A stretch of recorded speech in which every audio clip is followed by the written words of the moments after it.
Hello there, and welcome to Weird Music on the Glumberger channel. This is of course that strange and unusual show where each and every week we take a different dive into a different album of sorts. And so in today's episode we are of course returning to Falt Records, the strange cassette record label releasing all their albums in peculiar paper packaging.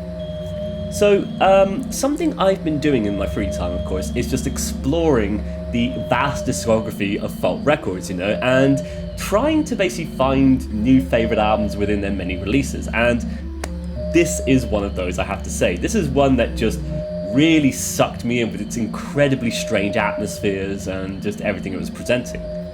So let's discuss it today. Today I present Luft by Sandra Boss.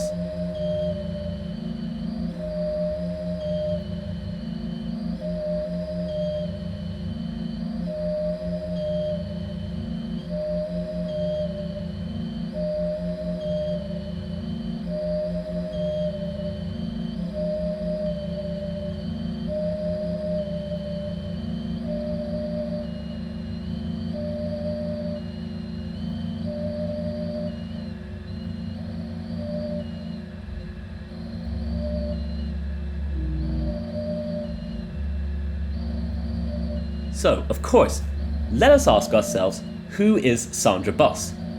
Well, lucky for us, the bandcamp description for this very album has a perfect little description for Sandra Boss and her background, so there's not much point me writing my own one here, I would say. Also, speaking of, I sometimes find it's good to discuss the bandcamp liner notes as it gives us a lot of context for the album we're listening to, and in this case, into Sandra Boss herself, so let's just squeeze that in right here. Pieces for MIDI-controlled pipe organ. A1 Ind, A2 Oud, A3 Himmel, A4 Dance, B Still. Sandra Boss is a composer and sound artist based in Copenhagen, Denmark. In her work, elements from electronic music, classical music, and sound art are combined using sound sources as diverse as antique tone generators, hearing test machines, and church organs. She has performed at numerous festivals in Denmark and internationally, including Oh No Festival at Café Otto, UK, Spore Festival, DK, Klangkunst Festival, DE, and LAC Festival for Nordic Sound Art, DK. Sandra has studied electronic music composition at the Royal Academy of Music, Aarhus, and she is currently working on a practice-based PhD on sound art at Aarhus University. Sandra is part of the sound art duo Maskinel Therapy and a member of the artist collective Von Trapp. SandraBoss.dk. And so a bit old of me to stick the the bandcamp description there, but I just thought it just told us everything we need to know just about Sandra Boss, essentially, as well as giving us a little bit of context about this album. And so I have to say, it's kind of fascinating seeing a bit of information about her processes when it comes to, the composition of her works, It's also, I have to say, very nice to see a Falt Records release that actually has this level of information. Normally, from the albums I've looked at on Falt, we're told nothing half the time. Which is just, in fairness, how those particular albums have been presented to us, though. In any case, it's nice to see something here, and so what are we looking at today? Looking at Luft, of course, 30 minutes of just MIDI-controlled pipe organ experimentations that navigate through such a strange design of peculiar tones. And the electronic composition seemed to navigate across such a spectrum of sound it feels, finding lowercase instances in amongst ambient drones and peculiar frequencies, all sourced from this MIDI-controlled pipe organ, of course. Incredibly strange album, and one I'm excited to discuss today. And so, Luft opens up with Luft A1 to A4, a 15-minute composition comprised of 4 different tracks, and according to the bandcamp notes which we just have mentioned, opens up with the first movement of A1 Ind. And so this is a record that starts off incredibly quietly, of course, barely audible sounds hovering over the surface before being pushed into the foreground, it feels. And what started off very calmly suddenly ends up becoming rather intense and overbearing, with the hissing of pistons and machinery it feels, rumbling electronics and looped beeps ringing out into the composition. And I love how sort of minimal and lowercase the whole thing is, though. The way you get those vibrating hums, it falls back to these into those odd times interacting with these strange new technologies that makes its own inane racket of sorts it feels, And in all these odd instances, that Sandra Boss has lifted it all from, these little performances and stuff, it still manages to all come across as oddly musical, despite those tones feeling so just like machines almost, it feels. And I have to say, there's kind of a charming element to a lot of what's being presented here, something quaint about these unusual sound interactions, and it's oddly delightful in its own way. And I have to say, it does certainly play around with frequencies a lot from time to time, but with how many hums, drones and chirpy loops you get, it's all very fascinating, and weirdly enough, on the first track, it's kind of a pleasant listening experience.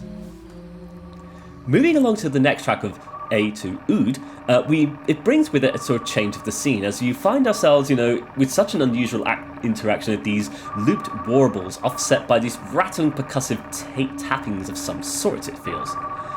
And for me, it kind of just shakes in my very ears as these loops create such an ominous vibe, certainly paving the way so nicely for the more lowercase hums that just fade into the scene. And to go back to the composition itself, sourced from MIDI-controlled pipe organ, of course, it's all rather strange how such a unique symphony of sounds have all been sourced from this one little instrument. A peculiar tapestry of some of the most unusual tones and drones that navigate from low-end electronic hums to airy lowercase static. And the result of it all, combining in those unusual interactions, it just kind of overloads and fries your brain into this experience that certainly stuns you into, a sense of stasis it feels, only to find that you get snapped right back to reality itself as the music continues its peculiar symphonies. It's so unusual how it sort of just stuns and pulls you into this sort of sense of stasis and then brings it right back again, and it's kind of fun as a result, but oddly difficult to listen to at times as well at this point. And speaking of, we get a kind of gentle fade as we get into one of the more challenging aspects of this entire album, though, the next track of A3 Himmel. And as gentle as the fade in is, the scenery ends up being completely built up by the resonant ringing of high-pitched frequencies, becoming such an overload and deluge of these tiny tones that feels a little bit piercing. Bit uncomfortable, but very interesting in the context of this album, though. It's just kind, to me, comes across as considerations to sort of the musicality of these sound instances, as well as the existence of more rather uncomfortable tones, if that makes sense, sourced from the same forms of experimentation. And it feels like, especially with the first track being so experimental, the second track kind of guiding into this weird area, and then this track, the third one, just devolving into those frequencies, it feels like a consideration of all these different, sources of sound and types of sound itself, it feels. Bit difficult for me to explain, but something I find a bit oddly fascinating. Of course, we do get one final track with the first A-side, and that is the last track of A4, Dance. A very unusual pattern of loops dominated by very unusual and unique tones, it feels, And of course, very odd, and it certainly gives a sense of just standing by machinery itself as they're just in operation, just making unusual squeaking little noises ad nauseum. And with its very circular nature almost, though, it feels like kind of just going around and around and around, just throwing other sounds into the mix at random that create more unusual interactions, of course, between all the various sounds themselves. And this one, to me, just feels like such a flurry of random notes almost, and random tones, but it feels like it's trying to capture a sense of musicality within the miasma of all that noise. It's oddly delightful, I feel, though, because there's something very charming about it all, despite it being so strange in nature and oddly difficult to listen to as well. But there is a sense of wonder into the way that Sandra Boss is just experimenting to her heart's content here, and it's a lovely way to end the A-side as well. And so, of course, flip the cassette over and we get the B-side of the experimental release, known either as Luft B, according to the track listing on the bandcamp, or be still according to the liner notes. And so this is one final long-form composition that, to me, kind of summarizes everything that we've heard whilst experimenting in so many different unusual ways once again. And so I feel, especially after the album's A-side, this B-side, it has such a lovely emphasis on silence as you get these rising tones slowly coming up in the background. Just very slowly coming in, moving so much more cautiously than anything else did in the preceding tracks. Almost like everything is taking these very slow breaths of air as they begin to resonate with their humming frequencies. And I think with this being the longest, and with it having taken so much time to get here almost, that it's perhaps a little bit more demanding for deep listening as a result, I feel, especially with it being so slow. And for me, I find it difficult because I find this one so drifty. Like, there is something about this particular track that just always hypnotizes me and pulls me into a slumber, making me very unaware of what I am even listening to. Hence why it was actually very difficult to write my thoughts about this one, because normally I'm always just knocked out by the time I get here, it feels. Of course, not falling asleep now as I'm writing this, not falling asleep now while I'm recording this. So what we're getting, though, is... as it develops, it kind of does move into different movements, it feels. And it feels like the more time that passes, the more instances you're getting of these peculiar echoing drones that ring out with such a lovely sense of lowercase electronics. It's oddly peaceful, which is perhaps why I find it so dreamlike at times. That sort of pendulum momentum going back and forth between these varying tones and drones. And it's so oddly pleasant, and it's such a nice thing to listen to after the more arduous parts of this entire album. And I think, to be fair, it's perhaps what makes experimental releases like this so fascinating to me and so rewarding to listen to. Taking the time to sit down and listen to it, listen to all the arduous parts, can reward you with some beautiful moments like we get on the album's B-side, which, still has so many demanding and experimental parts in it, but it's so, rewarding to hear as well, I feel. And I have to say, I really do love how droney this particular composition is, even as it does play around with unusual frequencies from time to time, of course. It's just nice hearing those varying drones just rising into the forefront of the composition, just holding in place in stasis with these really long-held tones, it feels. And it's kind of difficult, truth be told, to really put it all into words, some of the effects that this music is having. Weirdly enough, when I was sitting down to write about this album, I was writing about this part, the final track, on the tube to a friend's house. I was on the Underground. And then a very weird thing happened as I was writing this. I'll precede this one by saying I was incredibly tired, exhausted, maybe a little bit hungover, that's my fault, and then listening to this music on the train, and then a very weird thing happened. Story time.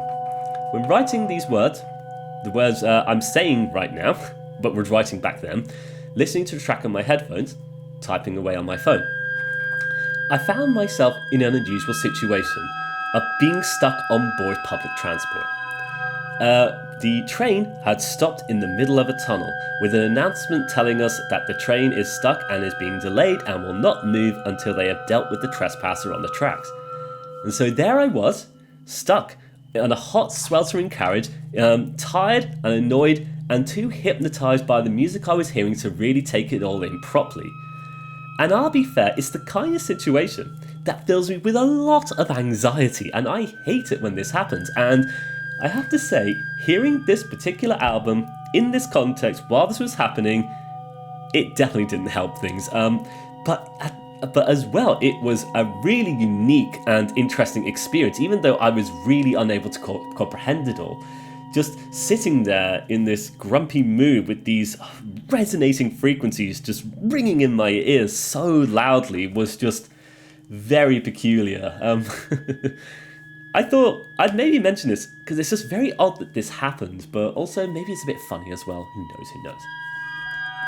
But to go back to it, what an incredibly strange and unique album this is, of course, and when I first heard this, as part of one of my many random dives into Falt Records, this is one that really stood out to me in a lot of ways, though, And I have to say, each one of Falt's releases, is always so unique and strange. It's what makes the label so fascinating in my books, of course. But what I like about this one is how weirdly musical it becomes at times, which makes it very interesting within Falt Records releases as well. It's not to say that all of their albums aren't musical. You get a lot that aren't, but they're very interesting sound explorations, of course. And then you do get some that are a little bit more musical, which I find a bit cool. I like that variedness within Falt's discography, though, don't get me wrong. But I have to say, this one in particular, though, the way that Sandra Boss has just experimented with the MIDI-controlled pipe organ has just resulted in such a unique little sound experience. Fascinating to me, and I think, without a doubt, one of my favourites I've come across on this record. Showcasing to me how fun it is to just dive into experimental labels, because with repeated dives, you're bound to find new things that just resonate with you. And with there being such an eclectic array of different kinds of albums that the label releases, depending on what drew you into that label in the first place, you're bound to find more things like it, I feel. And hence why this one stood out to me for particular reasons. It's just apparently the kind of thing I really enjoy. Hence why I want to talk about this one on the show, because I want more reasons to talk about Falt Records. And I also think, what a wonderful introduction to Sandra Boss's music, because I just really like this album. So I think with that, let's just come to the end of our episode of Weird Music there. Glad to be back to Falt with this one. They're always churning out these very strange albums, it feels, and this one really piques my curiosity when I first read about it, and I'm finding it always fascinating to hear time and time again. To me, it's kind of like a weird sort of, exploration of just unusual tones and frequencies of MIDI pipe controlled organ, and just producing really unusual effects through the improvisational composition, I feel. If it is improvisation, of course. Very cool, and yeah, very glad to have talked about it. So yeah, I would like to thank you for watching today's episode of Weird Music then. Links to the album are in the description, as well as to Falt Records, of course, who we will be returning to again later this year, I am sure. Bunch more to get through, of course. In any case, I wish you all the best. Take care, and bye-bye for now. Bye-bye.